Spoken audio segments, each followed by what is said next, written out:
Hello, wonder what if every gossip you've heard about the Ottoman harem were a silk veil ready to lift, one whisper at a time? Follow this single candle. Its flame once decided which concubine became queen and which rumor became legend. Stay till the final lattice shadow and you'll learn why the sultan's slippers squeaked on purpose. Chapter 1, Lantern. Light and Lattice Secrets. Our camera glides across mirror, wet flagstones rain left moments ago, polishing the second court until minarets reflect upside down like calligraphic commas. Just ahead, an arch gate half hides behind a cedar. Trellis, Babwai Kari, the door of the concubines. Contrary to gossip, no velvet rope separated palace and harem. This cedar lattice was the only threshold, its geometric lozenges crisscrossing like fingers over lips, shut. A single oil lamp flickers inside, projecting hexagonal webs on the rain-dark stone. Sound design cue, lone droplet taps bronze. Gutter plank a metronome for curiosity dot. We step beneath the arch. Drizzle scent melds with rosewater trapped in sandstone pores. A bird somewhere high in the cypress coughs a chirp as if clearing its throat for the tale ahead. The entry corridor narrows. Deliberately, architect David Aka intended a shoulder brush funnel, so even the proud shrink before entering the women's. Realm. Walls plastered lime white bounce lantern glow like soft box lighting. Footsteps return a damp suede pad. Shoof, shoof. Wooden plaques present the first surprise. Not a list of concubine ranks, but a set of health guidelines. No. Heavy coal for novices, saffron poultice after hammam, silence 3 breaths before greeting seniors. Turns out the harem functioned less like a soap opera set, more like a boarding school wed to a wellness spa. Humor aside, a chipped plaque shows doodles of slippers racing a novice's midnight boredom immortalized in doodle form. Yes, teenage. Antics survived in imperial corridors. We emerge into a roofed court. 4 stories of painted wooden galleries stacked around an open rectangle. Balcony balustrades sprout carved tulips. Their petals hold soot from centuries of oil lamps. Each dusk, novices hung paper lanterns here, pink for laundry duty, indigo for Quran recitation, gold for dance rehearsal. Color assignments rotated. Weekly, a light code that allowed senior ladies to track chores at a glance. Tonight's lanterns still follow the system. Keep watching to decode who's on storytelling rota. Paper lantern skins crackle in the recovering breeze. KRSH, Kirsch, like pages turning mid-dream. On the north wall, a cartouche reads, added before adornment. Foreign travelers fixated on jewels, residents obsessed over etiquette spines straighter than swords, vowels softened like sherbet. Our boom mic catches a present-day guide repeating the rule in Turkish lullaby cadence. We fade volume, leaving only cadence. Second floor. Corridor, cedar floorboards waxed with orange peel oil. Display cases hold velvet slippers, each sole embedded with tiny mother of pearl studs. Purpose, to squeak politely. Invisible pages, eunuch escorts, could thus predict comings and goings, preventing accidental intrusions. The louder the squeak, the lower the rank. Seniors wore felt mules hush soft. Demonstration, I press one slipper. Buried reed whistles, eek. Humorous takeaway, in a realm of supposed secrecy, noise became navigation. Shelves also show embroidery samplers' alphabet of stitches reversed like mirror script, because girls practiced in front of mirrors to perfect symmetry. One sampler touts a rooster crow pattern incorrectly mirrored. Tutor's red ink note, rooster faces sunrise, not sunset redo. We overlay playful rooster animation. Descending a half flight, we approach the Vilayet Sultan's audience hall. Painted panels glow crimson under low lamps color chosen to flatter pomegranate syrup served at receptions. Cushioned divans line the walls, brocaded in emerald to offset the red. Rugs depict garden motifs: cypress, carnation, lily subtle. Code for virtues: steadfastness, elegance, loyalty. At room center stands a silver brazier shaped like an open tulip. Guides claim the valid burned cloves during tense councils. Cloves numb tongues, figuratively cooling sharp words. One chronicle recounts a Georgian concubine nearly dethroned by gossip until clove smoke softened accusations. Humor glint. If diplomacy fails, sedate the tongue. A side alcove contains a rotating bookcase, the diner cut up stocked with poetry, hadith, and Persian romances. Rotating allowed private browsing. Whichever spine faced outward signaled current. Reading. Tonight, outward spine shows Layla and Meknan. Star-crossed ardor swirling under moonlight much like ourselves. Wooden door leads to Kulhain Hammam. Steam breeze from brass vents, still heated for museum humidity control. Marble floors exhale. Warmth. Droplets sizzle on slab. 12 alcoves ring the dome, each mosaic an 8-petaled blossom. Novices memorized alcove by birth region, Rumelia girls at North Blossom, Anatolians at East, Circassians at South, East, simplifying roll call when steam blurred faces. Distant drip echoes quadruple times, dop, natural reverb. Of the cupola, we zoom on a brass comb forgotten on shelf, its teeth uneven from years of detangling rose-scented hair. On marble ledge, ash imprint of a sandal pattern, still visible carbon ghost of routine. Back in main quarters, we reach Altan Yol, the Golden Road, so named not for floor color, but for Sultan's custom of scattering gold coins during festival. Processions, coins now locked behind glass, yet floor tiles of yellow Iznik still glimmer. Concubines once played silent game, stepping only on white joints, never yellow stone, lest they symbolically claim coin before permission. Loss incurred playful penalty penning, a verse praising humility in whichever language one spoke at home. Lanterns here fitted with mirrored backs to magnify candlelight. Turning corridor into kaleidoscope, our aestheticum glides along. Reflections. Multiplied camera sensor meta infinity dot inside a cozy bay window with stained glass sits an octagonal. Cushion pit. The Masal Kokasi story corner. Every new moon, an elder storyteller balanced an ostrich feather on palm. Direction feather leaned determined which saga to recite. Baghdad fables, Persian romances, or local legends. Feather still stored in ebony case here. We demonstrate feather. Tilts northeast tonight would have been a Baghdad night. On limestone sill, initials etched FS plus HG. Research identifies Fulanchiri and Hatta School, two 18th century concubines renowned for comedic improvisations. Love or mischief, either delicious. Whispered myths demystified, etiquette code hidden in squeaks. Cloves diffusing conspiracy, pomegranate light flattering power. Chapter 2 descends into the Black Eunuchs quarter, where loyalty wore silk and secrets traveled by fragrant ink. Exit through cedar lattice. Dawn palm pink now, birds thrumming. A final oil lamp extinguishes itself with a cough of smoke, its wick satisfied. Harem corridors shrink to slits of shadow myths, temporarily sated but hardly silent. Chapter 2. Silk shadows and the quarter of the Black Eunuchs, if power had a scent. It would drift from these ink-damp corridors. Lingering, you'll catch it on your pulse.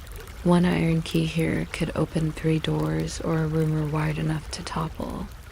A grand vizier.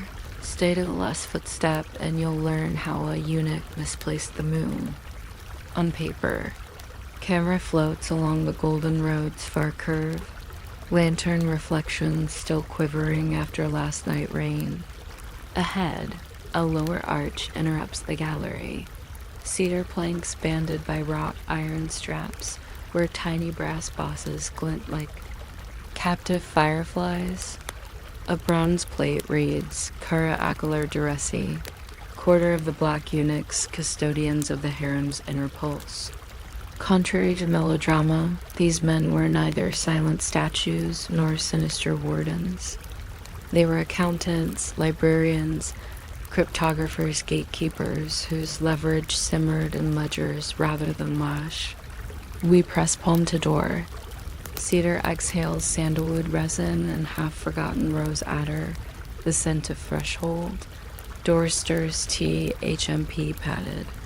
Hinges swallow impact. Slipper solace cross threshold with suede hush. Torchlight meets polished walnut wainscot, revealing grain whirls that mimic desert gusts. Apt reminder, many eunuchs came from Nile or Horn of Africa. Rivers and dunes reborn as wood swirl.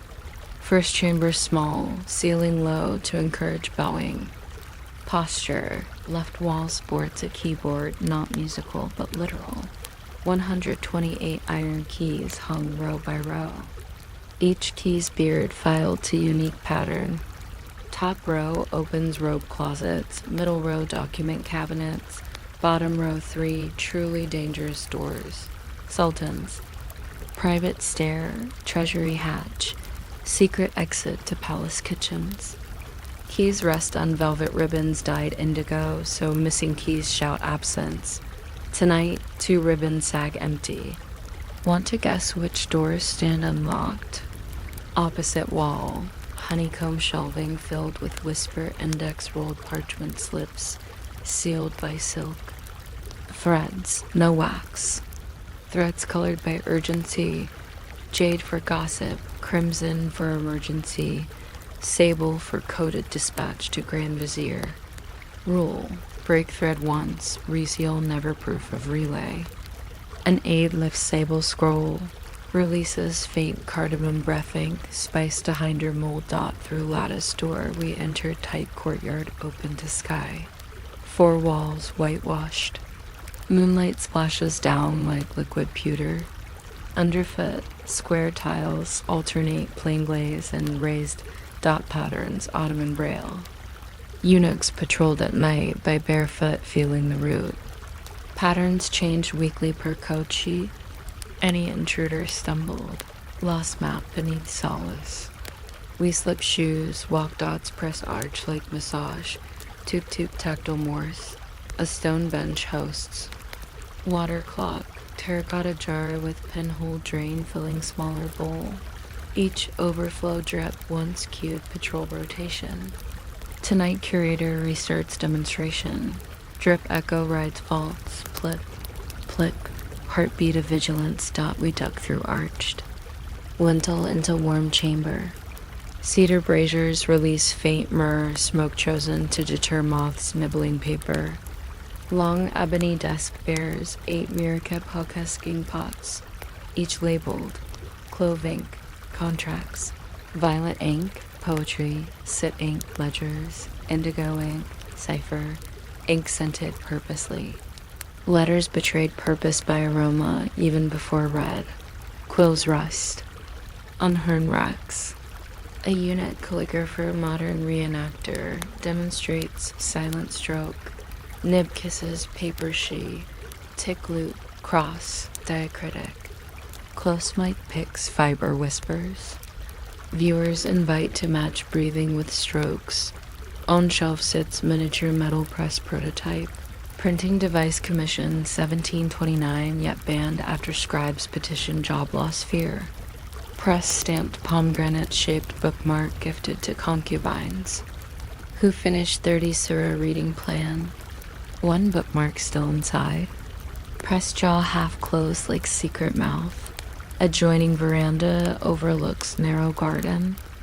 Instead of flowers beds, stone basins hold colored water, crushed indigo, diluted cochineal, walnut husk brown. Sheets of linen flutter overhead, dipped into basins creating pastel canvas for future guard reports' artful bureaucracy. Legend recounts head eunuch Hachi Basir Akka once charted lunar eclipse timings on linen sheet. Wind tore sheet, carried it over golden horn. City woke to moon diagram draped on minaret.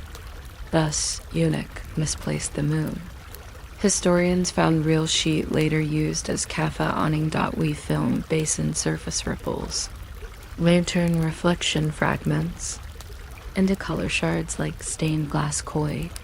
Lower corridor reveals small armory, racks of short yataghans, bucklers sized for swift parry, not charge. Blades etched with Ethiopian gias freezes proof of origins. Buckler rims padded felt, weapon designed for silent intercepts should corridor scuffle erupt. Nearby wooden chest stores 2 Pellerin ostrich feather capes senior eunuchs wore. During festival escort, capes swish when lifted, fuchs, soft thunder. Plumage dust still scents faint hay and musk dot chapter 3. Jeweled cells and the Queen Mother's labyrinth, where emerald mirrors judge posture and a lost ring starts a sugar riot. Courtyard brazier embers glow like coals in velvet box. Marble reflects ember constellations. Eunuch reenactor locks key wall. Iron clink echoes genealogy of vigilance. Rain returns as mist, beating on cedar like stolen pearls. We step back through Babai Curry. Squeak rank slippers fade into histories. Mix. Chapter 3. Jeweled cells and the Queen Mother's labyrinth. Imagine a hallway so winding that a single misplaced earring could start a midnight traffic jam. Follow these mirrors. Each one once decided who entered power and who exited history. Stay until the silver bell and you'll learn why the Queen Mother's parrot got a court salary. We start where chapter 2 faded. At Bob Waikery. Cedar gates still moist with dawn mist. This time we pivot west, stepping onto a corridor, paved in carnelian flecked terrazzo. Tiny gemstone chips catch lantern glow, creating a restless galaxy beneath sandals' spangled reassurance that power here never sleeps, only scintillates. The air smells of pink pepper and frankincense. A eunuch's copper brazier at Hall's Bend exhales curls of resin, hissing like a soft kettle. Tea, sus.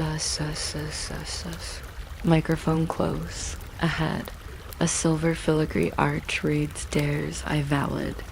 The Queen Mother's. Sweets. Legend calls this wing the labyrinth, though the blueprint looks straightforward on paper. Cartographers discovered otherwise. Corridors kink at arbitrary angles. Right hand runs loop back left. Alcoves masquerade as exits. Architects claimed geometry encouraged humility. Skeptics called it architectural gossip control. Either way, it works. Today, even curators carry pocket compasses. First stretch narrow, lit by floor-level oil lamps. Light strikes embedded glass beads, causing moving constellations underfoot. During Ottoman Prime, concubines carried messages via footstep-specific cadence of heel taps and slipper squeaks spelled covert codes. Tap, pause, tap, tap signaled valid checks embroidery. Tonight we replicate rubber mallet touches. Floor toke, toke. SMR ear, tickle encourage viewers to decode pattern. Walls clad in Isnid Kyle's glazed ivory white. Only decoration, and set almond-shaped mirrors spaced shoulder height. Mirrors serve dual purpose, spot unwelcome shadows and enforce posture. Lean too far left, mirror scolds with warped reflection. Stand tall, mirror gives perfect silhouette. Court etiquette manual archived in Chapter 1 warns, slouch once, repeat embroidery drills. On one mirror margin, faint edge reads M plus N equals secret sugar raid evidence posture. Checks didn't curb hijinks. Corridor opens into octagonal atrium capped by stained glass skylight. Glass lozenges drenched in jade and honey filter down. Painting floor in reptile scale mosaic. Central fountain burbles rose water. Air saturated with gentle fizz, blurp blurp. Leveled under voiceover so sleep-adjacent ears don't miss narrative. Perch above fountain host stuffed replica of Festic. The Valid's Amazon parrot. Pay registers stored in privy treasury. Ledger lists monthly stipend of 15 Aki for parrot upkeep grain. Saffron crumbs, occasional pistachio, hence name. Folklore claims bird learned to mimic Grand Vizier's cough, enabling Valid to preempt his arrival. Humor stinger, our audio engineer layers distant fake cough. Parrot squawk overlay. Aki, Aki. 8 cells radiate from atrium private sitting rooms for chief ladies in waiting. Each door cedar inlaid with mother of pearl. Name cartouche, Kems a Kefkit, Nor U Nigar, Sadet, same. Inside, Mrs. lined with violet silk gold jewel boxes. Tradition. Every promotion demanded deposit of 1 gem into Valeda's treasury mirrored tithe ostensibly for religious. Endowment, practically a soft tax of ambition. Display cases preserve replicas. Rio Grande topaz, spinel, Bombay sapphire. Most interesting, a flawed emerald sliced thin like postage stamp. Margin note reads, scratched during scarf duel. Court Chronicle describes 2 rivals whipping jeweled scarves until guard intervened. Emerald chip paid as apology bribe. 1. Side passage labeled Sherbet Alley narrows into pantry. Here concubines line to receive flavored ices. Sugar riots occurred when syrup ratio dipped. Diary displayed under glass recounts the 18th of June 1665. Head confectioner mislaid Validez. Ruby thumb ring into mulberry vat. Ring later appeared in novice bowl causing uproar. Riot quelled by doubling almond garnish. Damage. 10 cracked bowls. 1 demoted pastry chef. Sugar ration reduced for month. Ring now in privy treasury. See Chapter 11 preview. Returning to main labyrinth. We encounter wall of lattice carved in cedar. Slot-sized letter paper. Eunuchs slid notes through at appointed times. Each slot numbered prime digits 3, 5. 7 ensuring message routing required mental arithmetic, barrier against sleep-deprived mistakes. We demonstrate by slipping parchment. On far side, Echo SHFF reveals hollow intonation of secret corridor. Modern microphones pick faint Borhevek. No, hidden ceramic flutes once modulated drafts to mask voices. 2 still function, giving soft F-sharp tone. Chapter 4 unlocks the Sultan's private pavilion, where midnight garters double as diplomatic code and ivory dominoes gamble futures. Lanterns dim as oil depletes. Labyrinth's jade glass halo fades to pewter. A single silver bell chimes from Atrium Museum closing queue and echoes along jewel cell corridor like coin drop and wishing well. We step back to Babwai Curry. Door size shut, ceiling feathers, mirrors, and parrot gossip. Until next chapter, prize latch at the stroke of curiosity. Chapter 4, The Sultan's Midnight, Pavilion and Dominoes of Destiny. Some treaties were signed in ink others, and silk garters nodded beneath a starlit dome.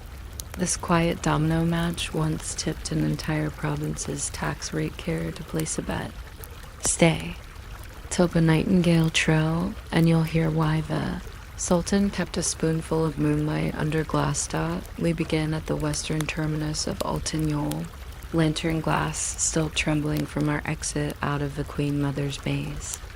2 eunuchs in indigo capes part to reveal an ebony double door inlaid with mother-of-pearl stars. No inscription, only a single silver crescent handle cooled by evening air. Legend brands this threshold the Kapi-Yu marm door of intimacies. Not every sultan used it, only those who preferred their midnight councils scented by jasmine rather than musket stock. We press palm to crescent. A temperature contrast nudges skin. Ebony retains heat from day, silver steals it back. Hinge pivots in near vacuum hush, HAMMF, like a velvet curtain exhaling. Within, corridor curves left immediately, foiling line of sight eavesdropping. Wall lamps nest in gilt tulips. Flames recline low, coaxing long shadows that undulate like silk banners underwater. Footsteps echo dull floorboards laid atop felt to muffle boot heels, amplifying only the whisper of robe hems, FFFSSH. Corridor.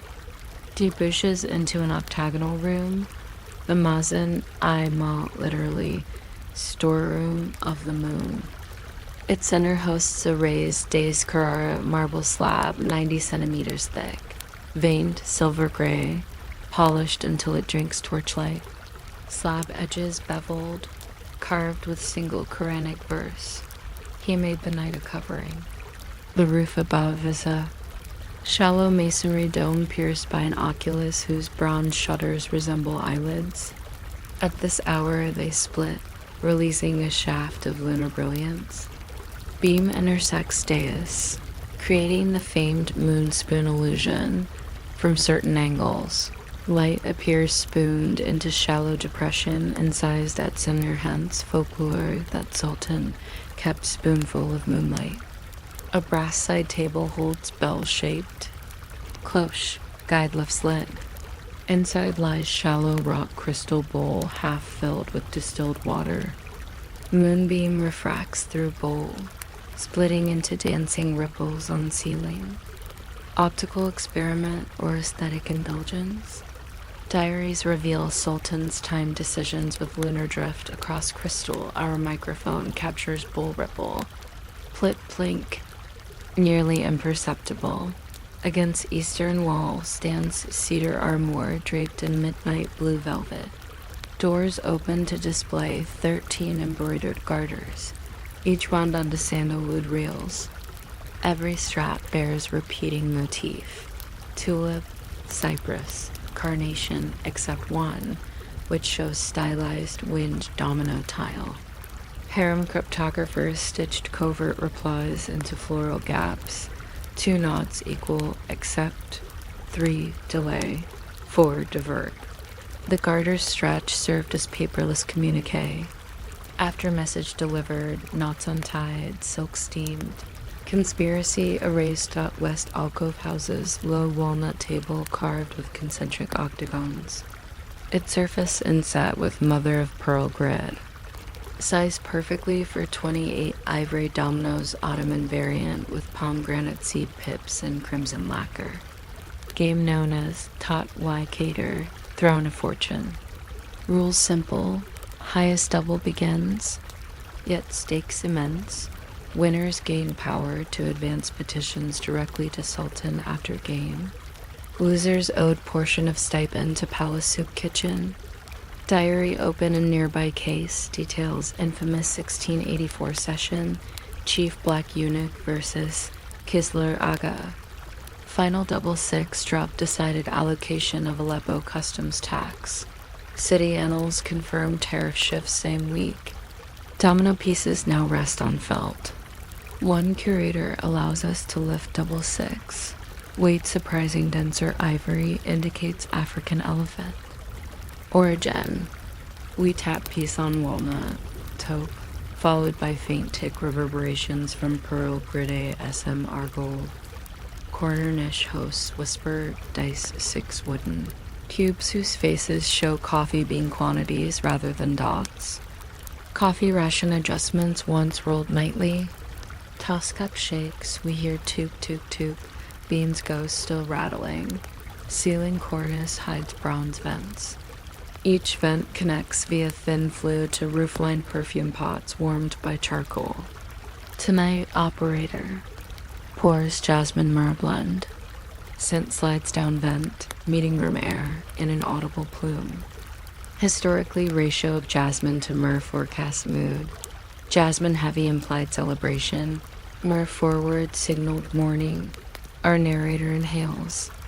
Describe aroma as garden after thunder plus faint antique bookstore. Eunuch records on lectern show meticulous perfume logs. Date, ratio, event. The 12th of February 1704. 2 parts rose, 1 part cedar reason. Concubine poetry recital. The 10th of June 1732. Myrrh only battle casualty news. Fragrances emotional semaphore. Opposite wall, gilded niche, shelters small astrolabe fixed to gimbal. So it always faces Polaris via slot and dome rim. Device projects starlight onto marble floor, tracing arc across hour lines made of inlaid lapis. Laser pointer of the 17th century. When Star Trek crossed 7th hour line, music ensemble hidden inside chamber began low loop progression policy of pacing councils to cosmic rhythm. Tonight electricians simulate star with LED. We witness lapis glint, lute sample fades. Under narration, watchers lulled but engaged. Garters scribbling espionage, dominoes tilting taxation, crystal bowl spooning winter syrup. This closes our SM or humor quartet. Next chapters temper hush with deeper archival exegesis because legends must share stage with documents. A final ritual. Extinguished pavilion candles. We snuff each wick with brass cap vests, PFSS, until only moonbeam remains, spoon poised above. Marble bowl, door closes, ebony absorbs echo. Corridor lamps extinguish themselves via sand timers, psst, psst, leaving corridor starless. We exit to Golden Road, now faint gold line under stars. Behind, pavilion secrets revert to darkness, garters. Relaxed domino pips sleep, metaphorically, parrot maybe dreams of salary raise. Chapter 5. Cages, contracts, and the arithmetic of power. Prologue. Pivot from whisper to record. The first 4 chapters followed the soft acoustics of slippers and domino stones. From this point forward, the camera widens, the microphone sharpens, and the archival pages turn with crisper purpose. We step from lantern glow into lamplight bright enough to read marginalia, receipts for clandestine bribes, death edicts disguised as poetry, and actuarial tables that quantify intrigue. In Aki, what remains constant is location, the harem's internal province, and the thesis that space, more than rumor, engineered empire. 1. The cage, caves, geometry of confinement. 1.1 Architectural overview. Hidden above the Queen Mother's labyrinth sits a block of 20 rectangular rooms, wrapped around a central shaft like vertebrae around a spinal column. Ottoman. Builders called it the cave's literally cage, though no bars pierce its windows. The prism lies in the plan. Doors open only towards supervised galleries. Corridors pinch to single file width, and skylights sit too high for a meaningful view. Princes awaiting accession or oblivion spent months, even years inside these. Chambers.1.2 primary sources. Top copy archive MSH 1327. Diet ledger for Princes Mustafa, Ahmed, and Osman. Lists precise gram weights of lamb, rice, and quince paste allotted daily. Caloric arithmetic reveals a policy of sufficiency without vigor, the body sustained but never strengthened. Imperial Decree 1623-27 orders replacement of writing desks with low floor lecterns. Motivation recorded in margin. Hand above knee breeds ambition. 1.3 psychological design. Granite floor tiles. Alternate cool gray and warm pink. Janissary guardians recorded temperature delta of 4 degrees Celsius. Between colors, princes could track hours by stepping from shade to sunlit tile clock without gears. Yet the pattern itself loops in a Mobius strip. Follow gray tiles clockwise and corridor returns to start without crossing pink. An architectural tautology symbolizing stalled lineage. Annotation. Modern neurologists consulted by museum conservators argue such repetitive geometry induces learned helplessness after approximately 90 days. 2 contracts of silence, legal instruments that spoke louder than voices. 2.1 The Moharem Seal Edict. Every concubine, eunuch, and tutor signed a 2-page Moharem upon appointment. Clause 4 forbade mentions of the sultans. Private states save for verbatim divan decrees. Violation incurred Bedell, Eilis fine deduction of 1/30th salary per offending utterance. Surviving payroll registers show serial reductions, cascading through gossip chains like Fiscal Epidemiology .2.2 case study, the 1711 whisper penalty. Register. RR 58 lists 23 staff docked for relaying rumor that Sultan Ahmed III planned to free coffee terrace. Margin note by treasurer. Rumor undermined price setting. Penalty required. Total recovered 1,240 Aki, redirected to Naval Gun Foundry. 2.3 Enforcement mechanism. Enforcement used ink chemistry. Ledgers were written with standard iron gall. Penalty entries employed saffron-tinted ink. Inspectors scanning columns could catch color like a red flag. This chromatographic coating preceded modern highlighter pens by 300 years. 3 Coffee, poison, and probability. 3.1 The Taster's Logbooks. Beneath the Sherbet Alley pantry, see Chapter 3, sits a vaulted alcove containing Defter I Kavnaitidi, 16 volumes documenting every coffee cup served to the Sultan from 1648 to 1789. Columns list, date, bean origin, grind size, water source, taster name, and critically arsenic strip reading. Early pages note paper strips imported from Venice, impregnated with orpiment. Later pages adopt locally made silver nitrate parchment that blackened on contact with SULFID ACE.3.2. Bayesian risk before Bayes. Page 112 of Volume 9 features table. Number of prayer tastings without incident versus probability estimate of poison attempt succeeding. Anonymous scribe assigns odds as fractions. Modern statisticians converted to percentages approximating Bayes. Theorem 150 years before its publication. Trust, in other words, entered the ledger as math, not hope. For fiscal cartography, mapping influence through stipends 4.1, visualization of 1709. Payroll, a folded parchment chart housed in Treasury Casket 7, Chapter 11 preview. Plots stipends geographically. Dots scaled by salary radiate from valid sultan suites like concentric seismic rings. Concubine dot size decreases logarithmically with distance from her chambers. Eunuch stipends, in contrast, follow corridor. Junction count, more intersections supervised, larger salary dot interpretation. Spatial distance equaled political distance. Money literally traveled slower around corners. 4.2 Ripple event. Sugar Riot Adjustment. After the Ruby and Sherbet Incident, Chapter 3. Stipend Nap shows temporary inversion. Kitchen workers receive emergency bonus. Jewel custodians docked. Graphic pencil notes. Moral hazard mitigation. 5 communication channels. Fragrant ink versus acoustic tubes. 5.1 Fragrant ink. Clove. Violet and indigo inks described earlier doubled as routing codes.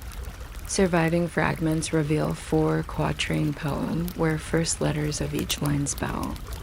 Recipients title acrostic addressing in lieu of names. 5.2 Acoustic. Tubes. Restoration crews discovered terracotta tubes embedded behind lattice of whisper index wall. Length tuned to carry male whisper timbre but damp female soprano. Ensuring eunuchs relayed messages while concubine conversations muffled. Sound engineer tests show 1,900 Hz cutoff. 5.3 Failure Incident. The Azimuth Echo 1692 complaint. Scroll reports tube misalignment causing message to exit through hammam vent. Overheard by bath attendants, leading to towel-clad misinformation. Edict ordered replaster and angle recalibration to 33 degrees from Qibla. 6 Conflict and resolution. The 1776 Velvet Revolt. 6.1 Trigger. Velvet import shortage from Bursa raised garment quota price. New concubines charged 2 extra Aki per L. Seniors exempt. Novices stage silent sit-in at Golden Road, blocking lantern code. Treasury responded by diverting 2 bales of military velvet. Janissaries demanded compensation. Ripple threatened pay parade. 6.2 Documented debrief. Privy Council minutes. Divin Mahemi 8 Kabin 1190. Detail negotiation. Valid Sultan. Offered to fund shortfall via relinquishing. Garden tulip budget. Tulips lost, but harem order restored. This episode illustrates fiscal flexibility inside labyrinth garden aesthetics, sacrificed for garment harmony. 7 Exit geometry resolved. We ascend from privatized chambers back to Babwai Curry corridor. Mirrors that once disciplined. Posture now reflect researcher carrying portable LED, scanning walls for hidden inscriptions. Labyrinth starts to feel solvable. Once one knows the arithmetic under marble, path choices reduce to algorithm. Yet each resolved coordinate reveals another overlay. Culinary economics, humidity physics, psychological choreography. The harem was less a romantic prison, more a calculus notebook, each page balancing variables of blood, coin, rumor, and faith. 8 Epilogue, onward vectors. Chapter 5 closes our transition from sensory to documentary. Next session, Chapter 6, will compare Ottoman harem governance to Safavid and Mughal counterparts, using embassy reports and textile import ledgers to track cultural diffusion. Because to comprehend this labyrinth fully, one must step outside it and watch how its arithmetic exported power across an empire's borderless carpets. Chapter 6 mirrors across empires, Ottoman, Safavid, and Mughal harems in conversation. The hour is late enough that the palace lamps no longer fight the dark. They merely annotate it with quiet amber commas. Inside Topkapi's archives, however, the day has begun. Scribes pry open shutter doors. Couriers fan freshly copied facsimiles on cedar drying racks. And the low rustle of parchment generates the same conspiratorial hush we heard in the Queen Mother's labyrinth, yet this time our attention tilts outward. If the first 5 installments trace the gravity well of a single institution, the next phase asks how that gravity deformed the wider imperial fabric. Ottoman chroniclers loved mirrors, silvered glass disciplined concubine posture, inlaid mother of pearl doubled candlelight, and on a subtler level, every report from Persia or Hindustan refracted domestic assumptions back at themselves. In this chapter, we read those reflections without cutting them into bullet point shards. The story flows as one long corridor linking Istanbul's marbled thresholds to Isfahan's pleasure pavilions and Agra's riverfront palaces. Each step, textured by parchment grit and the faint musk of sandal oil that seems to seep from the ink itself, begin. Then at a writing desk in the outer palace chancery where a certain Ahmed bin Mehmed copied for the Grand Vizier the Persian travelogue of Mirza Beg, a Safavid envoy who spent 6 months lodged in Galata in the spring of 1639. Mirza's pages open with tactile astonishment. He measures the Ottoman harem not by domes or kiosks, but by the viscosity of its bureaucratic rituals. Ink here dries. 3 times, he notes, first upon the reed, again upon the decree, and finally upon the tongue of the messenger who repeats it from memory before it may pass the cedar lattice.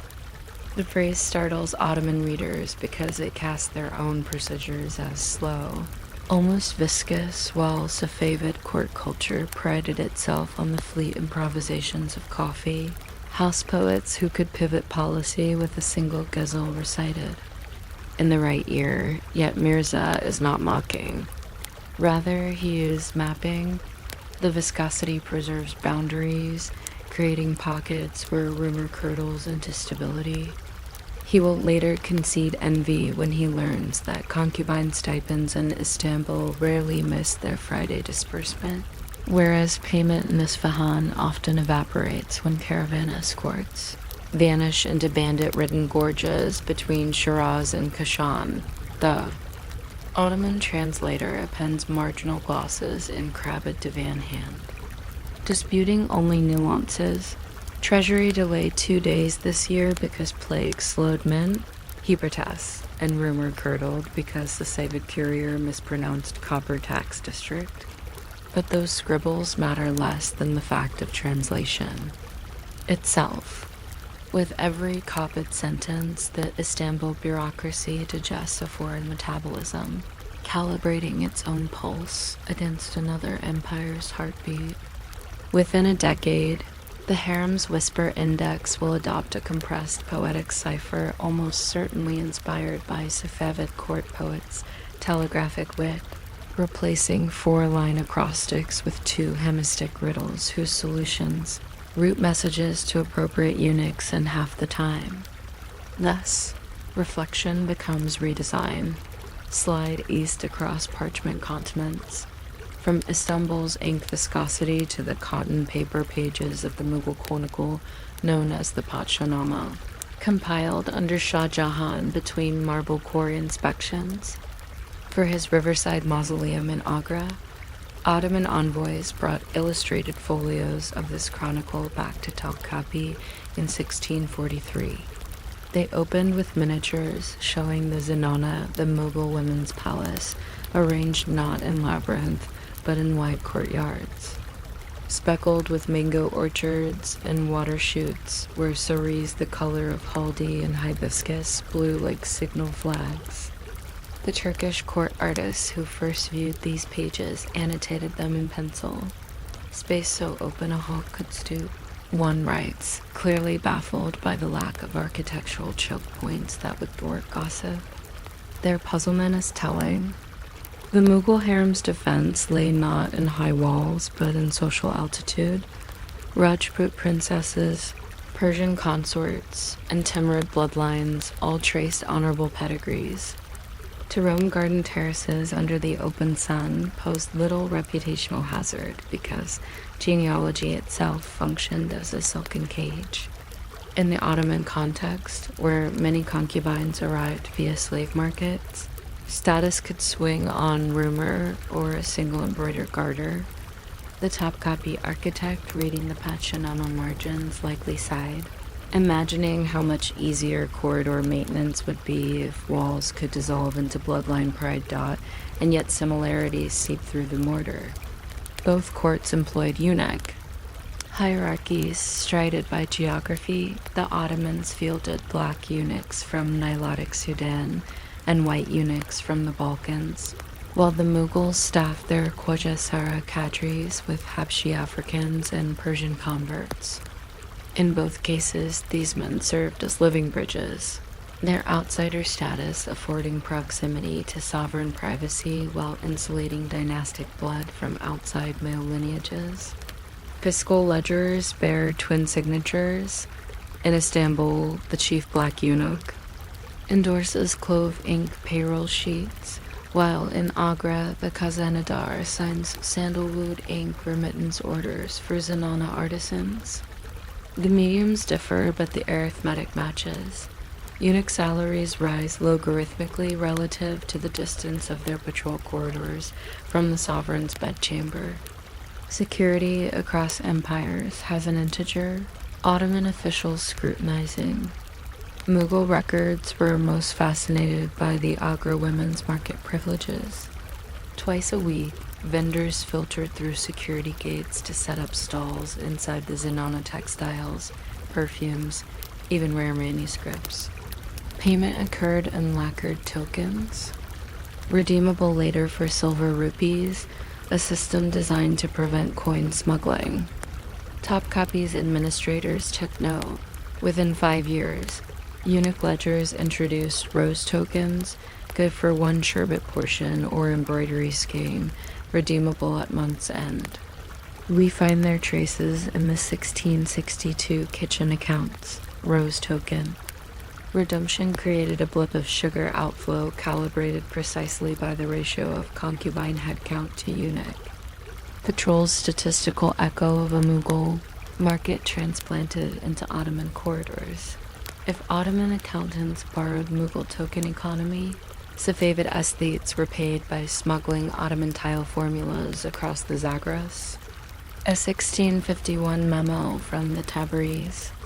Customs office seizes crates of cobalt frit labeled olive paste, destined for Isfahan's Chal Sultan Palace. The confiscated packages, once tested, matched Eisnick chemical signatures within decimal parts, proving knowledge flows in both directions despite border skirmishes. Harem walls stand tall, yet glazed recipes seep under them like groundwater. Shared. Medical practices also mapped one harem onto another. Ottoman rosewater poultices described in Chapter 9 appear almost verbatim in the Mughal Tuzuk-i Jahangiri, where an entry for the year 1612 lists a Damascus compress for cooling, royal feet in hot season.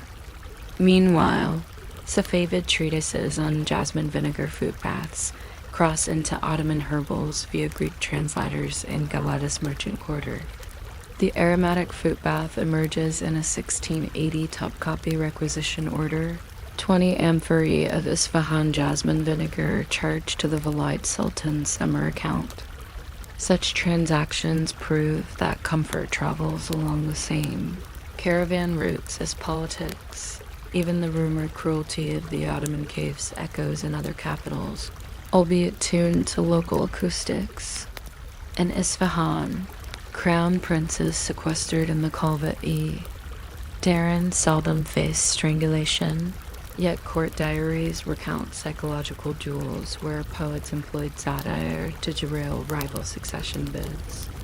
In Agra, Darashaiko's imprisonment at Salangar Fort after Aurangzeb's coup underscores that confinement, whether via labyrinth corridors or river-facing battlements, remains a universal insurance policy against unpredictable hereditary mathematics. Ottoman scribes studying these parallels felt a grim camaraderie.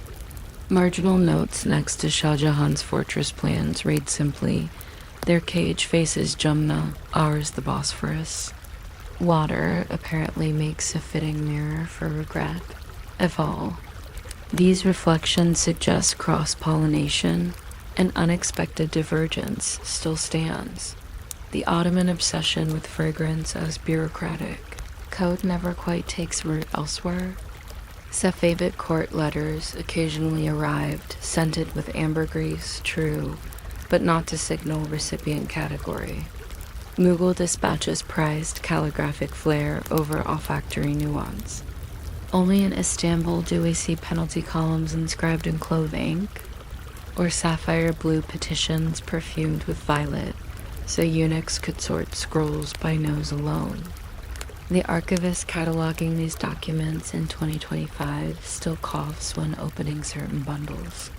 The past bureaucracy continues to exhale. And so Topkapi's corridors remain aloof yet porous. They export domino games, import token economies, trade glaze chemistry for jasmine vinegar, and reflect foreign confinement practices back onto their marble. The harem becomes less an isolated cage than a nodal point in an imperial network where gender, labor, spice, and rumor travel faster than caravans. In the quiet after librarians lock the archive for the night, one imagines the shadows of distant zenanas and chalcetoons stretching across the maps, nodding themselves to the Queen Mother's labyrinth in a cartography drawn not by ink, but by shared anxieties over bloodline and budget.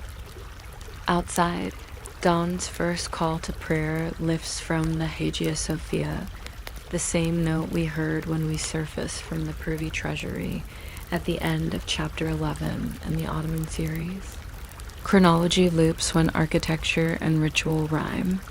Pigeons whir off the roof tiles, scattering the last remnants of night moisture.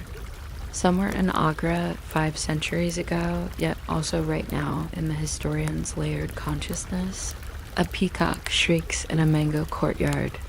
In Isfahan, a gardener sweeps fallen, plain leaves under the Chel-Sultan colonnade. Their sounds never reach Istanbul, but the echoes of their institutions do, written in freight ledgers, confession whispers, and the glaze on a stolen tile. The Topkapi archivist ends his night shift by closing Mirza Beg's travelogue, sighing at the dried ink's faint scent of cardamom proof that ideas carry aroma across deserts, even after the caravans are dust. Chapter 7. Curtains of Reform. The harem faces Tanzimat and the western gaze when Sultan Mahmud II's men finally swung pickaxes against the Janissary barracks in 1826. The concussion rippled far beyond Topkapi's outer walls. It rattled porcelain cups in the Queen Mother's labyrinth and trembled the iron key wall in the quarter of the Black Eunuchs. The official chronicle describes cannon smoke billowing over the Golden Horn, yet private diaries note a settler plume rising. Inside the palace itself, the pungent drift of burning velvet. Tailors in the village sewing room spent that week shredding obsolete rank sashes, their dyes no longer corresponding to a course that had ceased to exist. The incident is usually treated as a military coup against tradition, that beneath the domes it felt like a dress rehearsal for something larger, the dissolution not of an army, but of an entire grammar of hierarchy that had, for centuries, made the harem legible only to insiders. Mahmud's successors codified that tremor into statute under the banner of Tanzimat, promising to modernize the empire along European bureaucratic lines. Historians tend to track the edict's Golhen, Ilahat through ministries and embassies, but the first place their ink dried was often a concubine's pay register. A newly discovered 1839 ledger in the palace archive, its margins crisped by candle smoke, illustrates the transition with brutal clarity. The column once headed, "Monthly soap ration" is struck through in red and relabeled "Hygiene." Allowance, its figure converted from Aki to Kuru, the Simalized, aligned to the right like a French bookkeeping manual. Next to the recalculated sum, the eunuch accountant adds a single Turkish word in mirror, small handwriting, Yebank, foreign, as if the page itself had begun speaking with an accent. Every ledger of the following decade repeats the pattern. Salaries no longer paid in silver mechides, but in promissory notes from the newly chartered Ottoman Bank, whose watermarked paper smelled faintly of London. Warehouses and salt-wet bilge. The concubines adapted faster than the bureaucrats. Within months of the first banknotes, the whisper index that once routed scented scrolls along prime number lattice started accepting folded crepe envelopes mimicking Parisian fashion houses. The eunuchs' grumbled perfume hierarchy dissolved. When violet ink could hide inside factory dye, but they soon learned to weigh envelopes, guessing contents by a paper heft. A heavier sheet likely carried foreign coins or a photograph. A lighter one risked being mere advertisement for a galeta. Milliner. By 1854, the registry of confiscated contraband contains 3 daguerreotypes. One of the Paris Opera House, one of an English racehorse, and most intriguing, one of a veiled woman standing before a mirror that reveals the photographer in fez. Silhouette. The document inspector notes that the reflection shows him holding a pocket chronometer. The exposure freezes not just an illicit image, but time itself. Imported in nickel and glass dot photography would soon saturate the harem in ways no spy ever managed. French Orientalist studios sold albums titled Femmes to Constantinople, framing strangers in fabricated seraglios, their silken robes borrowed from theater wardrobes. Tourists devoured these prints, believing them to be candid windows into Ottoman domesticity. Inside Topkapi, the Valete kept a copy under lock. Ostensibly for intelligence, if Paris invented her image, she needed to study the myth, her annotation. In charcoal pencil sprawls across the cardboard mount, carpets too Persian, earrings wrong clasp, but gaze is correct, half challenge, half invitation. Curators discovered the note tucked among rose-scented petitions. The page still releases a ghost of perfume when unfurled, mingled with the sour bite of old photographic chemicals. While Europe staged fantasies, the Imperial Council drafted concrete reforms for the women's quarters. A new Nizam name, Harem of 1863, abolished the sale of enslaved girls, replacing the inflow with scholarships for orphaned Ottoman subjects who could prove literacy. The change read humane on paper, yet diaries reveal the tension it birthed. Literacy transformed every mirror into potential correspondence, every embroidery hoop into an unseen pen. A Circassian concubine named Dilferose recounts teaching herself French from discarded embassy newspapers, then translating Molière dialogues into Turkish couplets to amuse her peers. She writes that learning a foreign tongue felt like stealing a key, only to discover it opened dozens of smaller locks nested inside the first. Her story ends abruptly in the journal pages torn away, but an attached receipt shows she purchased 2 kilos of coffee in her own name at the Spice Bazaar, transaction witnessed by a eunuch quartermaster who was her status as Harem lady, not slave. Coffee, language, and legal identity converged over a brass scale. The physical labyrinth of corridors adapted more slowly.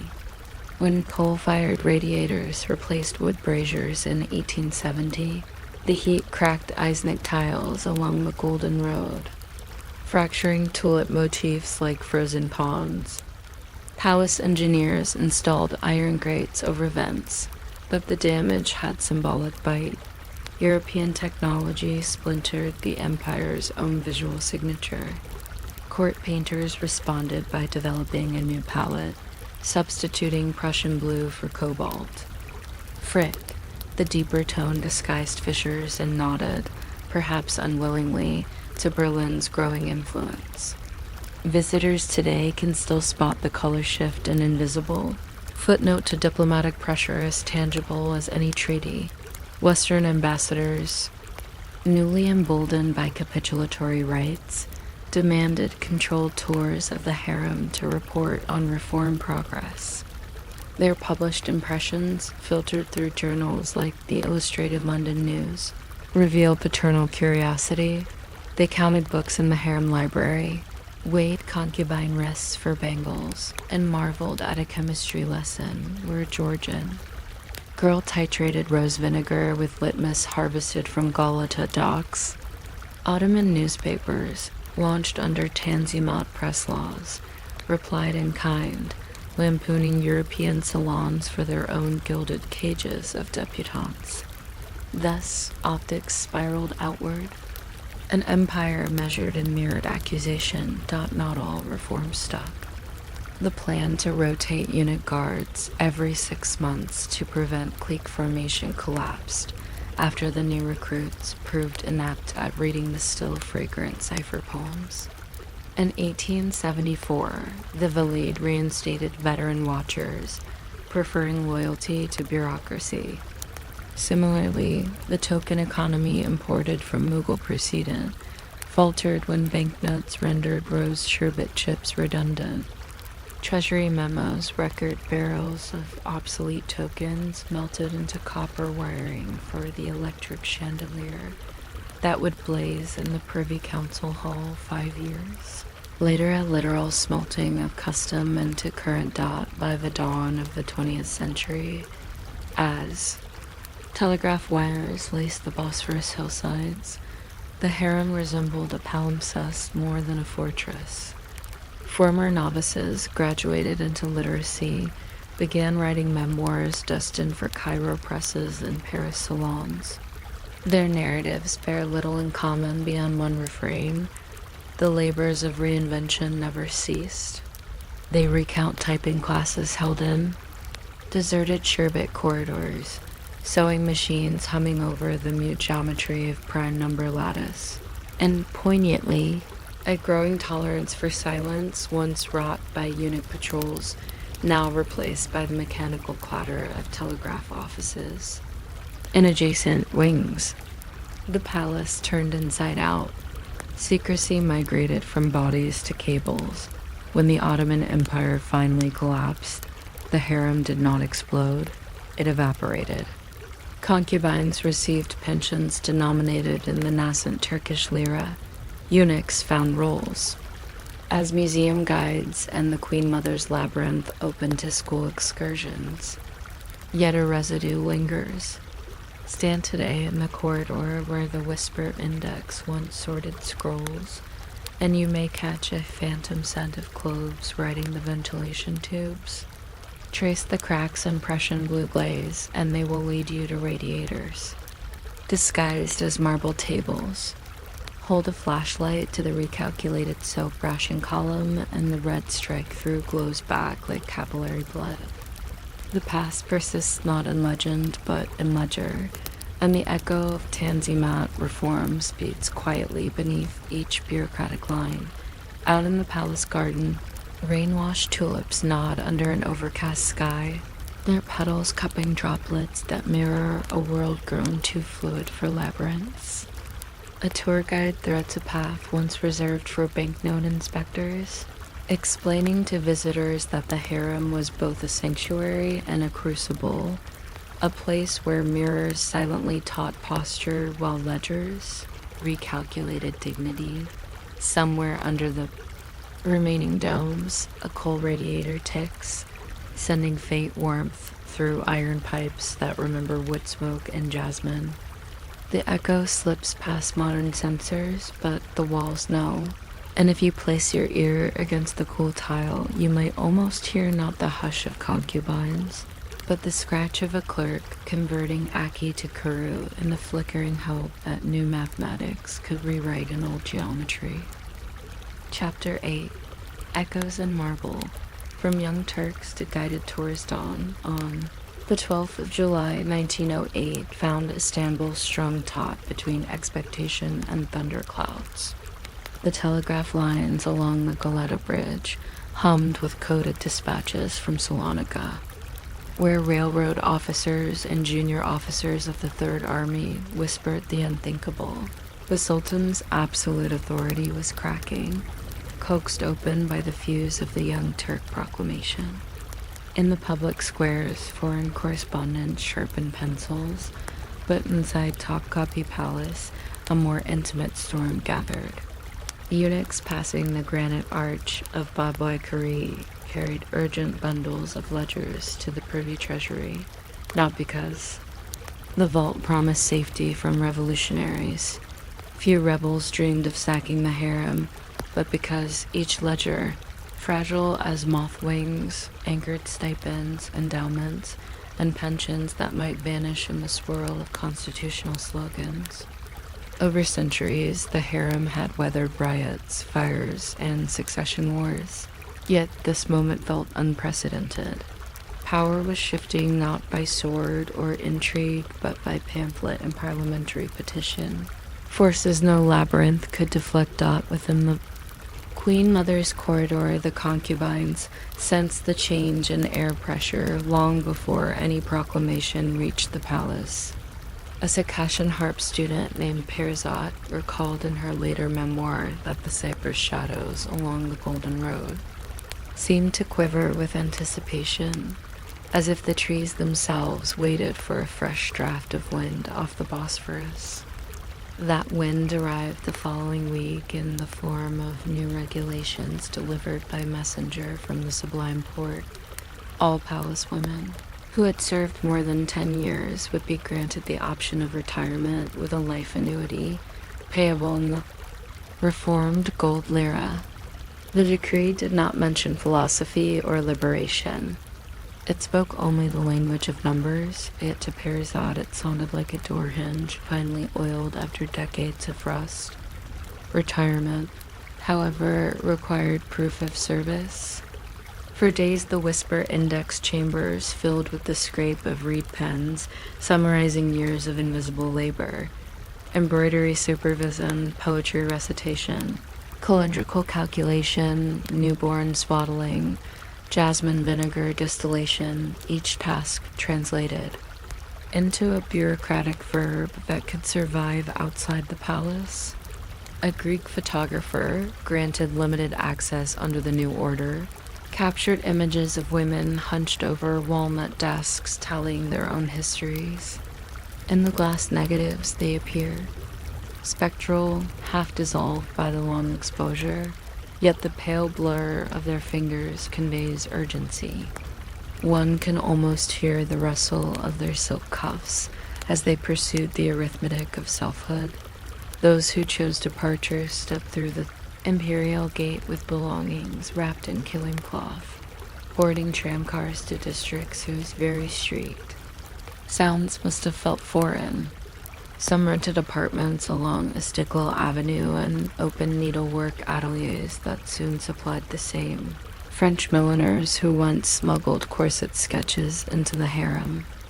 Others crossed the Bosphorus to Üsküdar, joining charitable sisterhoods that taught orphan girls to read and calculate interest. The city's newspaper columnists christened them Hanem Effendi of the New Age, combining Ottoman honorific with the French-toned optimism of the era. Each departure left a vacancy that the palace could no longer fill by purchase. Instead, the Ministry of Pious Foundation sponsored scholarships for provincial girls of good repute, continuing the Tanzimat trajectory, yet inadvertently transforming the harem into something closer to a civil service dormitory dot. Meanwhile, the eunuch hierarchy confronted its own reckoning. The chief Black Eunuch, by custom the second most powerful courtier after the Grand Vizier, found his authority undercut by a committee of constitutional inspectors who demanded transparent budgets. When auditors discovered an unreported revenue stream from the sale of obsolete rose tokens to antique dealers, the scandal fanned across parliamentary benches like spilled ink. The eunuchs defended themselves by citing decades of underfunded repairs to steam radiators and tile grouting, but the debate turned symbolic. In the new vocabulary of constitutionalism, secrecy equaled tyranny, and the palace's iron key wall epitomized opaque privilege. Within months, the unit guard was formally transferred to the Ministry of the Interior. Its members offered roles as prison wardens or customs supervisors. Some accepted.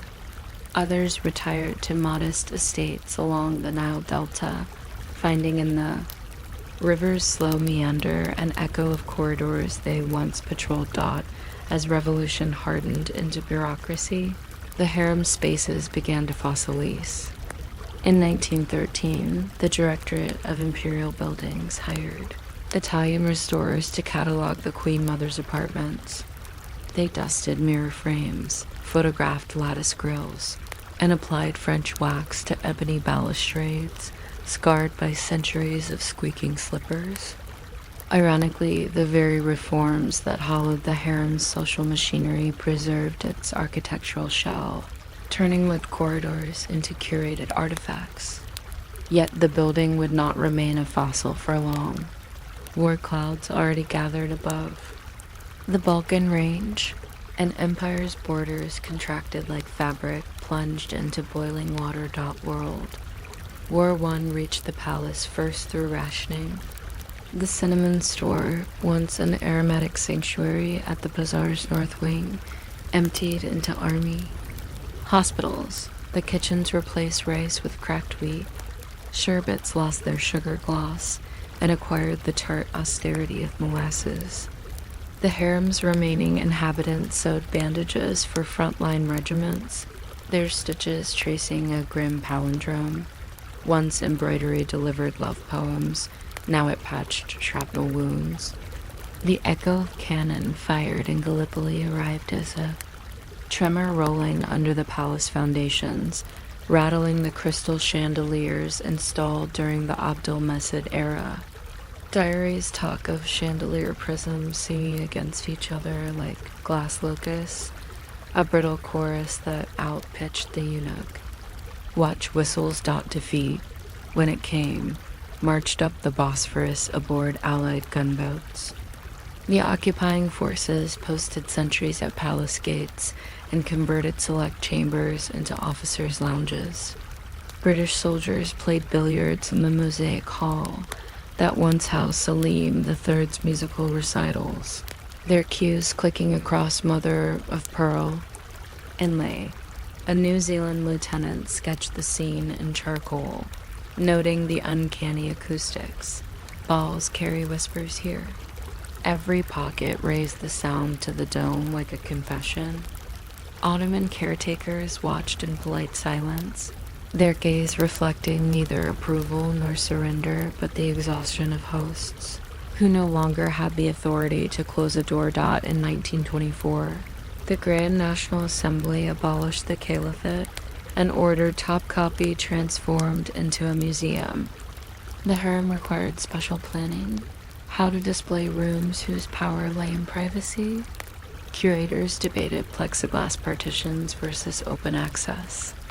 They measured visitor flow against the narrow kinked hallways and concluded controlled tours were essential. Less modern sneakers scuffed the same carnelian terrazzo where concubines once tapped footstep code.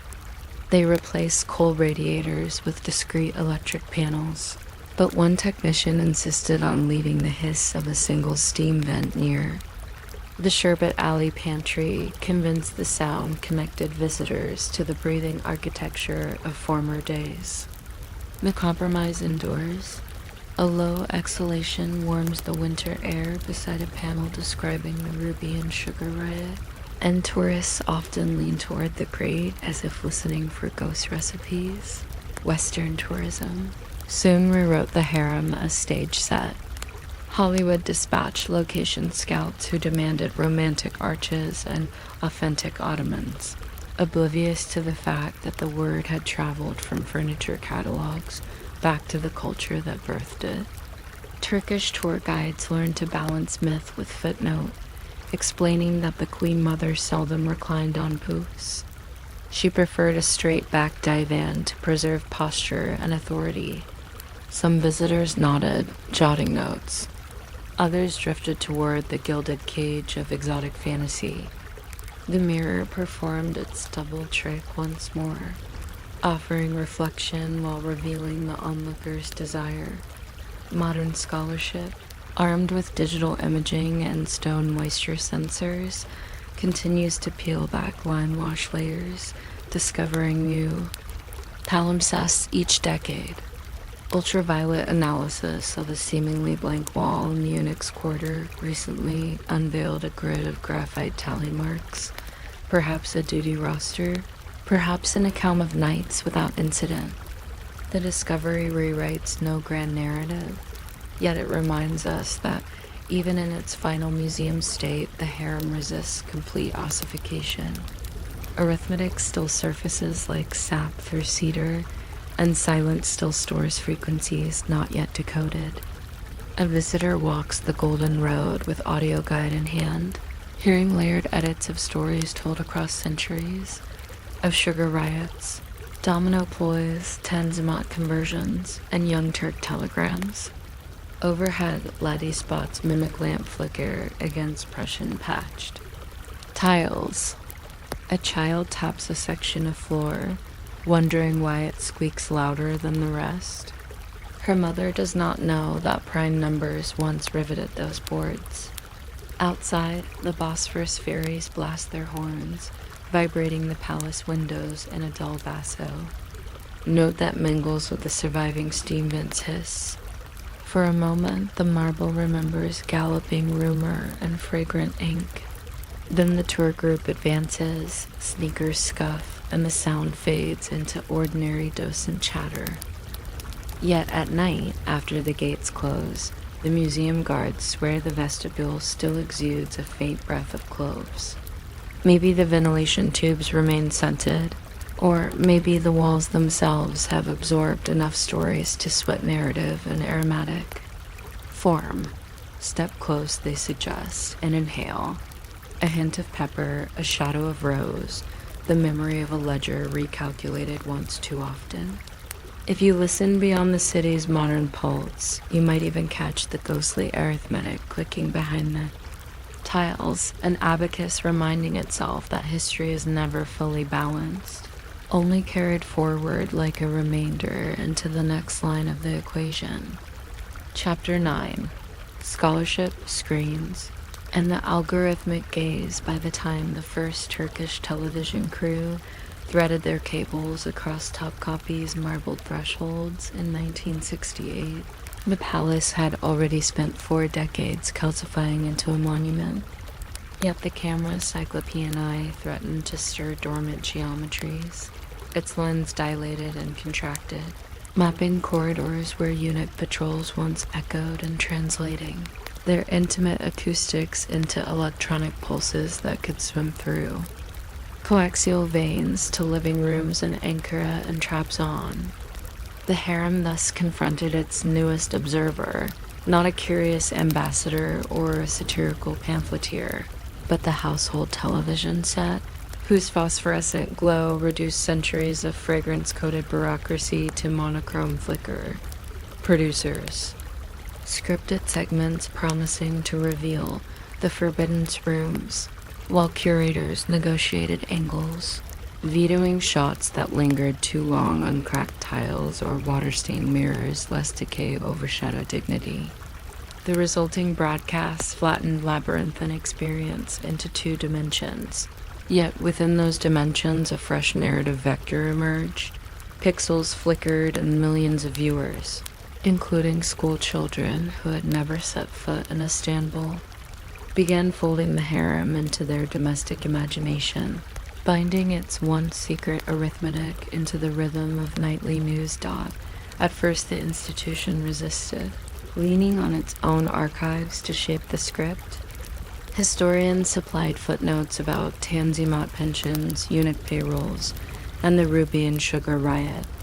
Producers countered with demands for romance and suspense. An uneasy compromise materialized in a shot where the presenter strolled the golden road, her footsteps echoing for dramatic effect, while she recited pragmatic bullet points about linen inventories. A sound engineer layered faint harp music beneath her voice, a nod to Perizat's memoir, and audiences, unaware of the layering, attributed the melody to haunting ambience. Letters poured in asking whether the harp was original. The museum responded with a carefully phrased communique. Authentic instruments had once graced the hall, but the present audio was a reconstruction. Even as officials clarified facts, myth crept back through the modulation dial, proving that correction alone could not arrest popular imagination. Academia, sensing the public appetite, launched a new wave of scholarship, where Tanzimat-era debates had tallied soap rations. Late 20th century researchers wielded carbon-14 dating and textile microscopy. One study analyzed micro-residue on the mirror frames along the posture corridor, revealing layers of beeswax polish blended with trace molecules of damask rose oil that peaked during specific decades, allowing restorers to deduce when cleaning. Rituals intensified or waned.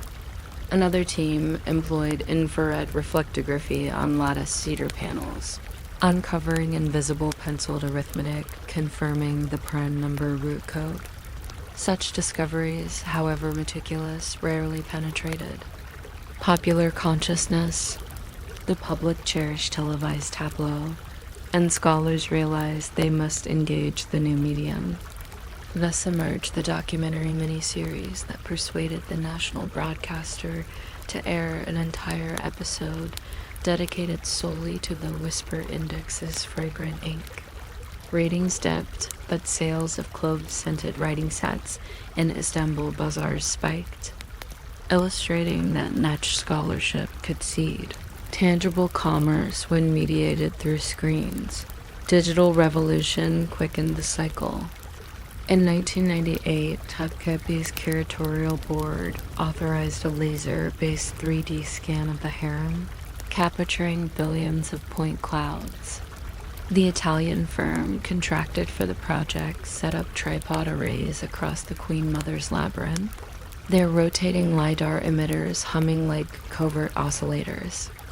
Each rotation, by measuring laser time of flight, translated wall curvature into data coordinates, producing a ghost palace inside servers housed on the palace grounds.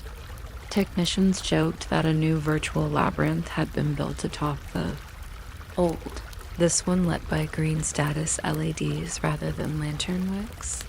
For the first time, the caves, with its Mobius strip corridors, could be navigated in a simulated fly-through that required neither breath nor footsteps, freeing the algorithmic explorer from the posture discipline that once constrained royal heirs.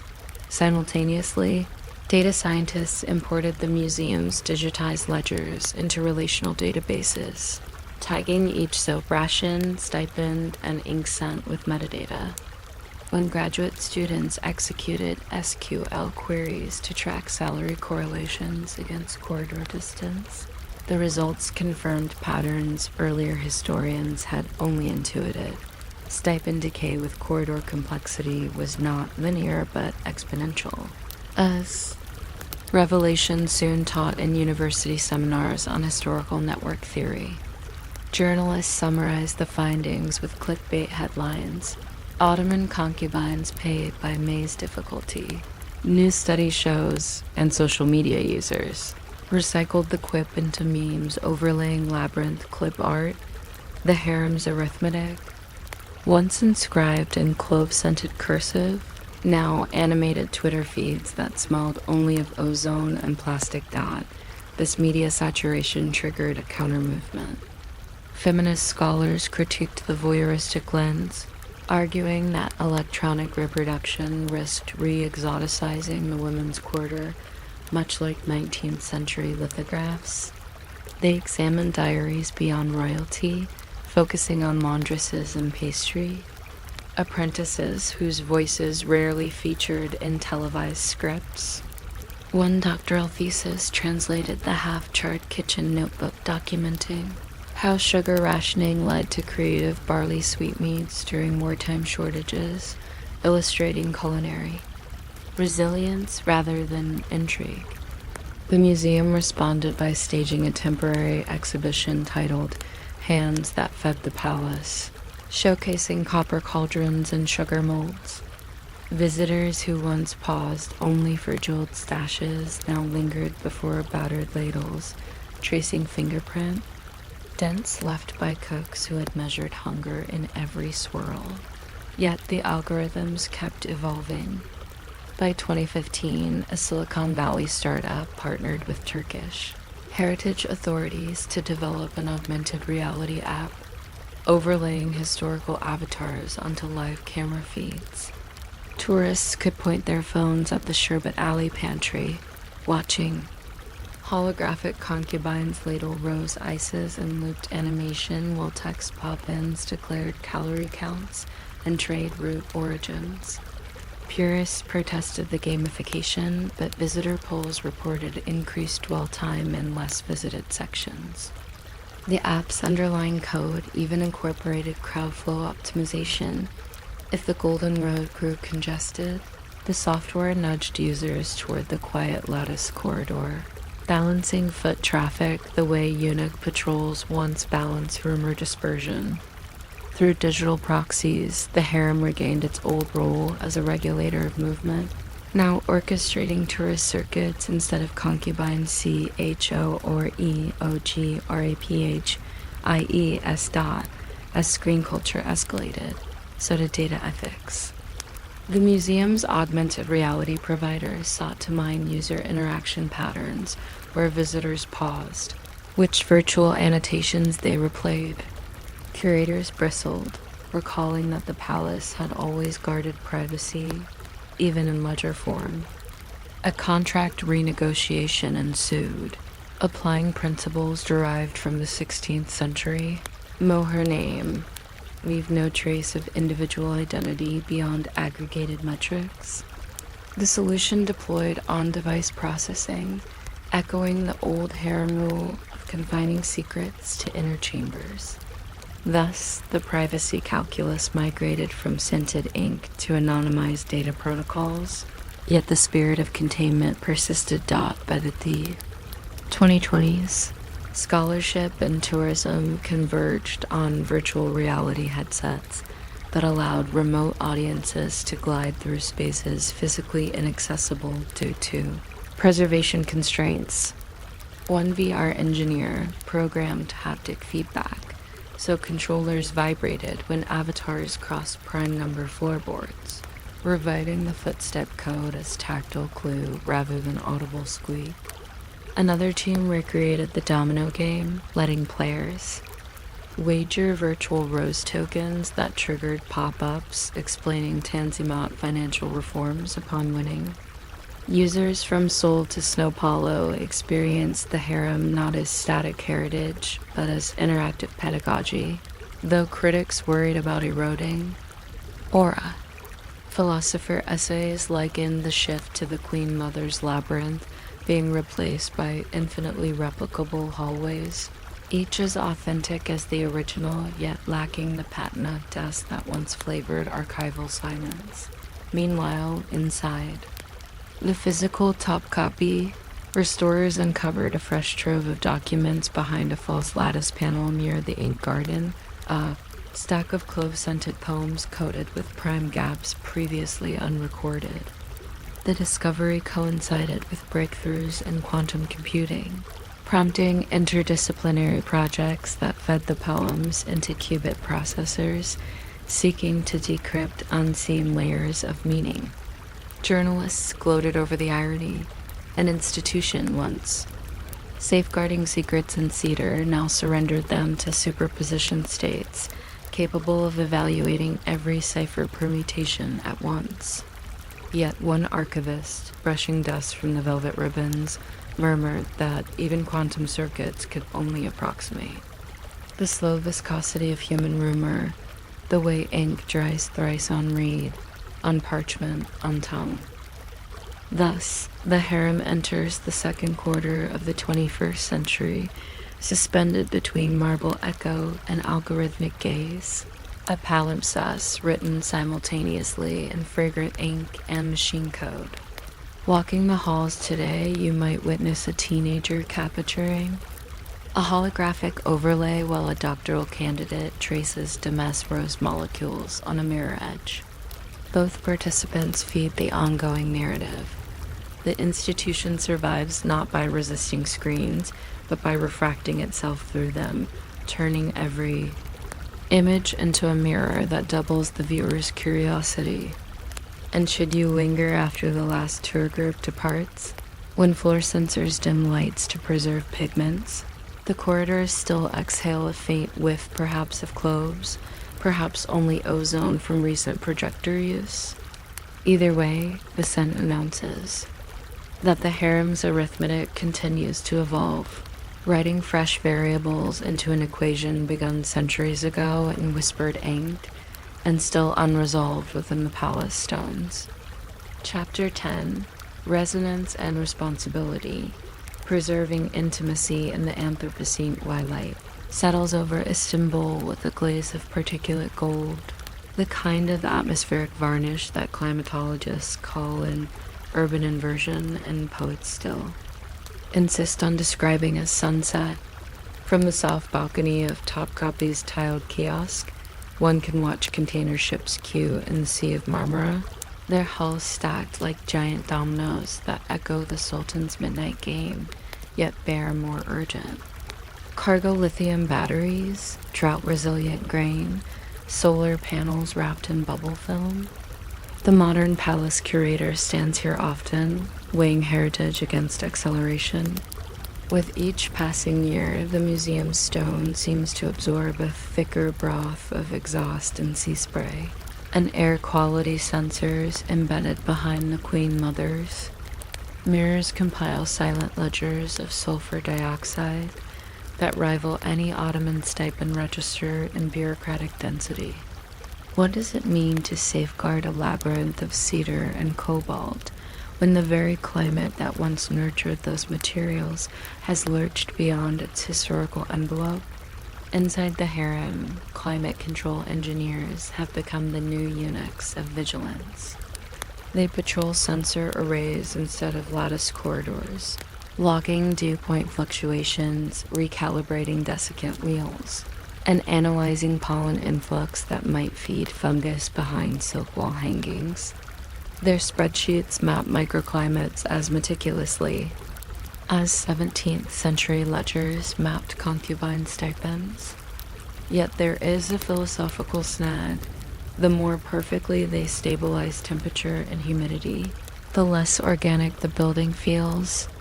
The cedar scent that once slid from door frames fades when volatile oils surrender to HEPA filters. Preservation, in its drive to arrest decay, risks embalming the building in a sterility alien to its history of living whispers. Clove smoke and rosewater steam dot the archivist's respond with compromise. They allow winter damp to enter Sherbet Alley for 1 week each February, letting the tiles breathe their annual memory of condensation. A data tag in the Havik system labels the ritual controlled sigh. Visitors during that week notice a faint ghost of jasmine emerging from grout lines, unaware they are inhaling an engineered reminder that walls were once porous. Meanwhile, environmental historians argue that archives should record not just temperature curves, but the negotiation itself, metadata, that captures the curator's ethical dilemma. How to host the past in a future it never anticipated. Such dilemmas multiply when digital replicas collide with physical stewardship. The VR reconstruction, launched in Chapter 9, now streams to classrooms on 5 continents, and user analytics reveal that teenage gamers spend more time in the virtual harem than tourists do in the marble one. Some museum officials cheer, counting broadened reach. Others worry that the avatar's frictionless glide devalues the slow cadence of actual footsteps. To mediate, programmers introduce virtual fatigue, a soft vignette that darkens after. Prolonged sprinting, nudging users to stroll at historically plausible speeds. It is a small act of digital courtesy, yet it reignites debate. Should computer code simulate the squeak and pause rhythm of prime number floorboards, or does that trivialize the lived tension of surveillance? The question circles back to responsibility, fidelity to sensation versus fidelity to meaning. Meaning, however, is slippery.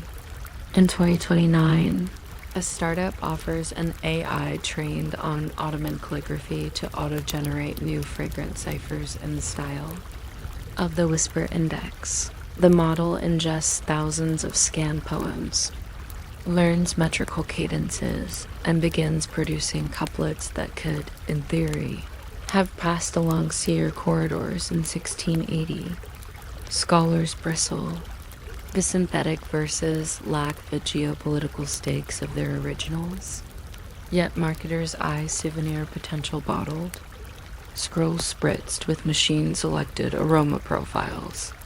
The museum board splits its vote. Ultimately, they allow a small batch sale, contingent on transparent labeling.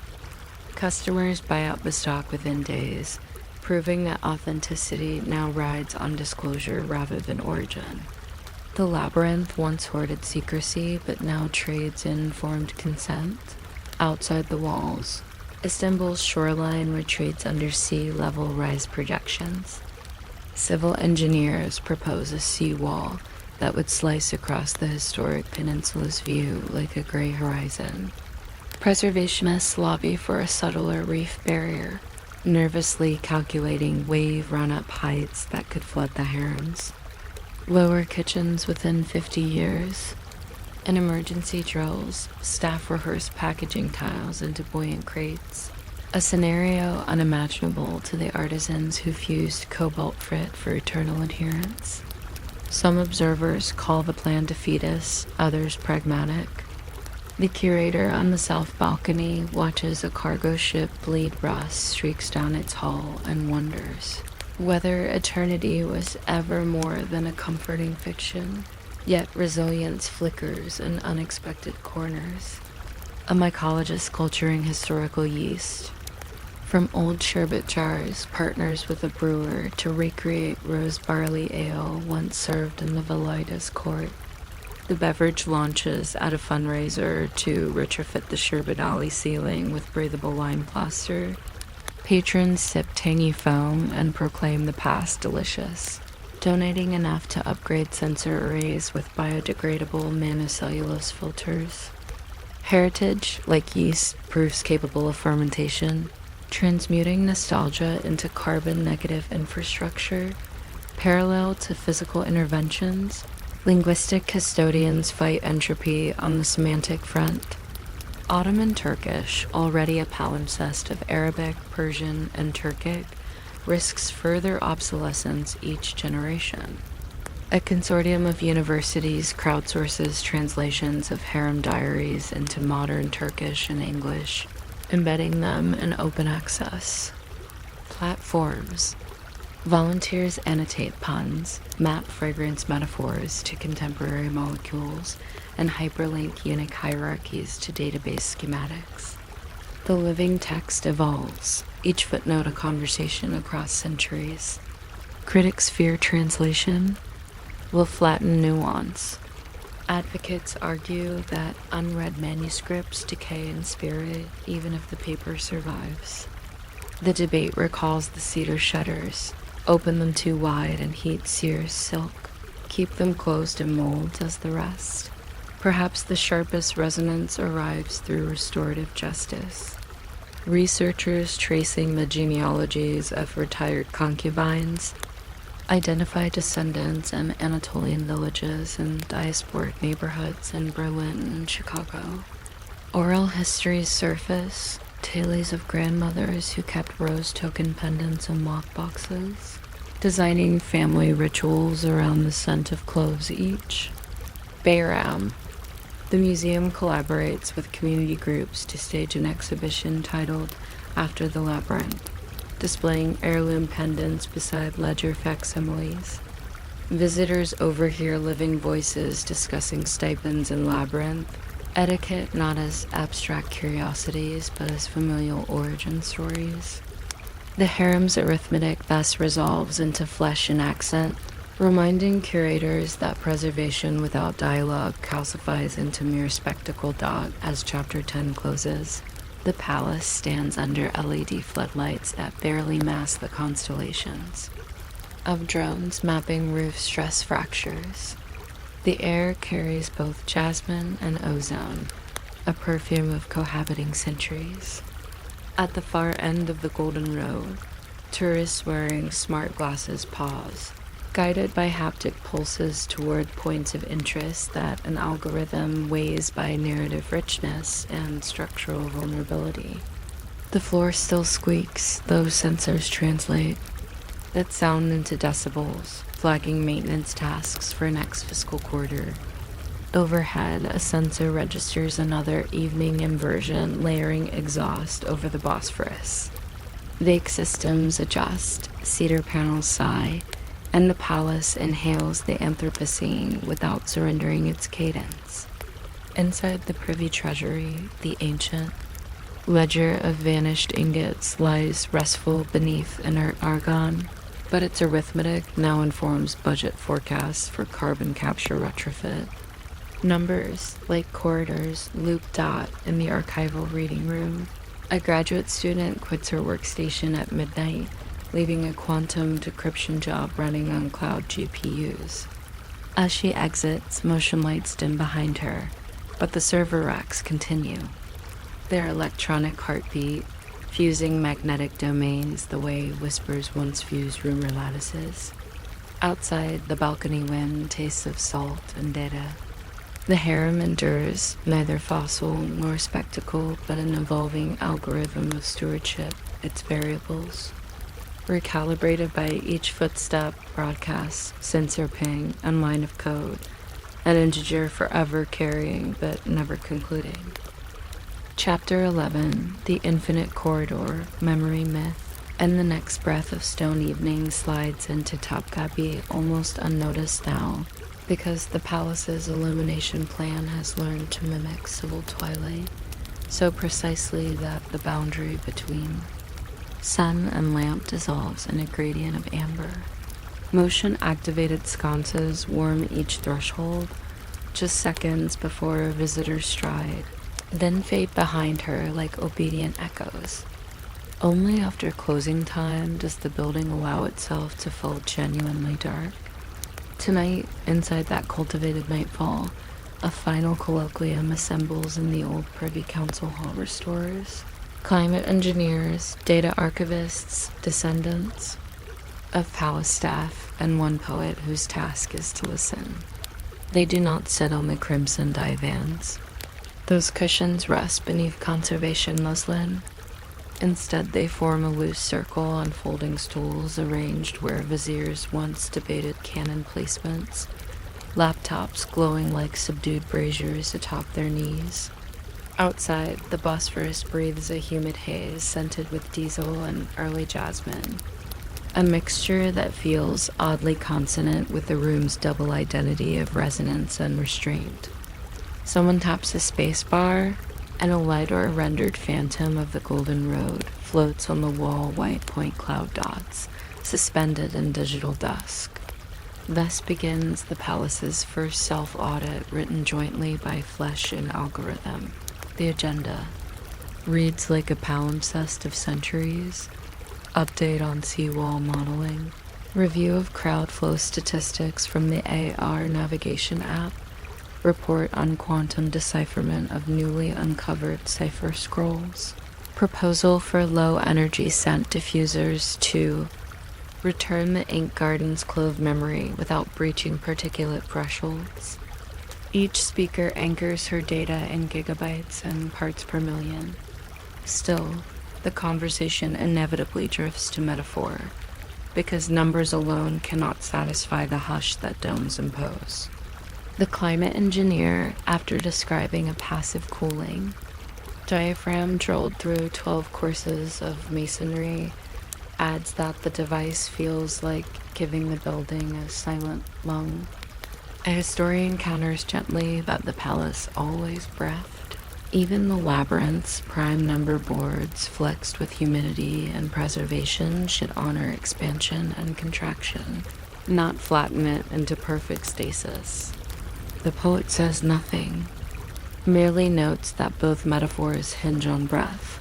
When the projector idles, the hall darkens enough that lattice shadows blur back into walls, and the archivist retrieves a single folio thin vellum, edges soot scarred found wedged behind a cedar beam during last year's seismic scan. The text appears to be a valid sultan's nightly inventory dated to the 1690s. Lanterns trim 13, water clocks align 2, rumors contained undetermined. It ends with the phrase, "Walls here, hearts keep," a reminder that even in its prime the palace understood memory to be porous. The archivist proposes embedding a facsimile of that inventory within the museums, RFID wristbands, so each visitor carries the reminder that secrecy and transparency forever intertwine. A curator worries about trivializing, but the group ultimately votes in favor, reasoning that the modern public is already a participant in the arithmetic of disclosure. Better to give the algorithm a voice from the past than to let smartphones fill the gap with generic push notifications. As midnight edges closer, the poet is invited to read. Her piece begins with the sound of a single exhale amplified through a boundary microphone. Over that breath, she layers a collage of recorded noises: the squeak of reconstructed slippers, the domino clack from Chapter 4's pavilion, the faint data chirp of an IT sensor pulling humidity. She weaves these into a spoken narrative. A corridor is a sentence that never finds its period. Every footstep an unclosed parenthesis, every heartbeat an ellipsis that hopes to be heard. The restoration engineer glances up from her tablet, and for a moment the hall's acoustics feel dense as sherbet. The poem concludes, "We are custodians of commas, caretakers of half-steps. The stones will write the rest." No one applauds. Sound feels unnecessary, but the silence that follows carries. The weight of immaculate gold coins struck in a mint, now echoing only in curated recordings. Outside the council chamber, the golden road sensors register 0 footfall for the first time that day. Their software, accustomed to plotting density maps, finds the null data oddly beautiful and decides to keep it, appending a comment in machine syntax: path at rest. Up in the caves, 3D printed replicas of missing floor tiles await installation. Their colorimetric match check passes at 97%, but a historian argues to leave a 2% disjunction visible, so future visitors will perceive repair rather than illusion. This is the newer ethics. Reveal the seam, celebrate the act of mending. Past 1 in the morning, the colloquium dissolves. Participants depart through different gates, some down marble stairs glistening with condensation, others along staff corridors humming with LED afterglow.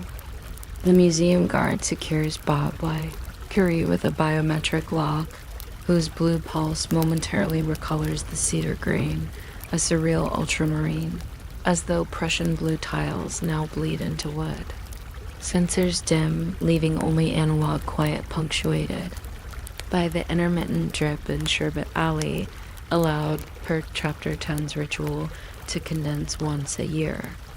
The building inhales its thermal buffer, and micro cracks in lead roofing ease with the temperature drop, emitting microscopic pings too high for human ears, but perfectly pitched for bat echolocation.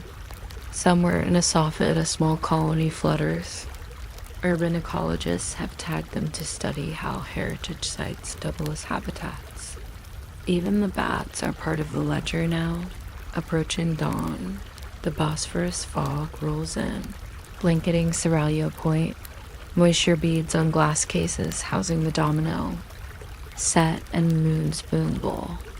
Automated blinds adjust opacity to prevent ultraviolet flash at sunrise.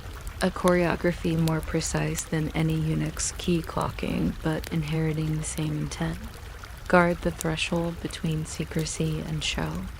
At 5:06 a.m., the first Fury blasts its horn, a baritone vibration that passes through stone like a slow-moving wave.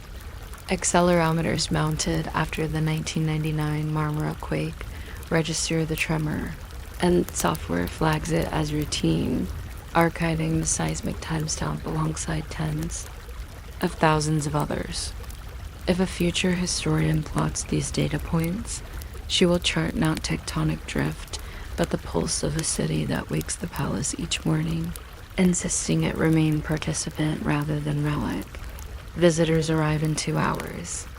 The scent diffusers will release measured micrograms of clove at opening. The VR headsets will spin up servers. Endosense will don lapel mics tuned to frequencies that avoid echo feedback from domes.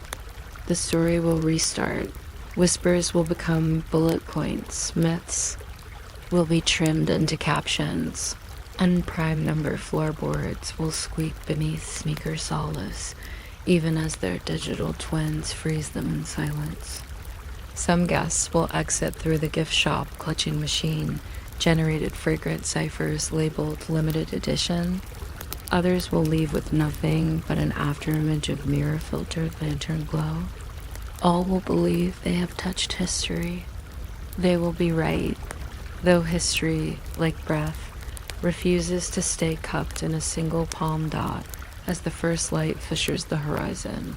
The palace stones shift imperceptibly, dilating after a night of day to calm to greet another day's. The labyrinth is ready. Its arithmetic has absorbed yet one more iteration carbon metrics stitched to perfume recollections. Acoustic models nested inside quantum decoders, responsibility threaded through resonance. Somewhere in the archive, the nocturnal GPU job completes, decrypting the final stanza of a 17th century cipher poem. It resolves not into a state secret, but a simple command: guard wonder. The line flickers across a monitor, unnoticed for now, but its instruction already animates the Vavite breath, the curator's pencil, the tourist's startled hush beneath a stained glass oculus. Wonder, it seems, remains the only constant variable, and the corridor continues, infinite.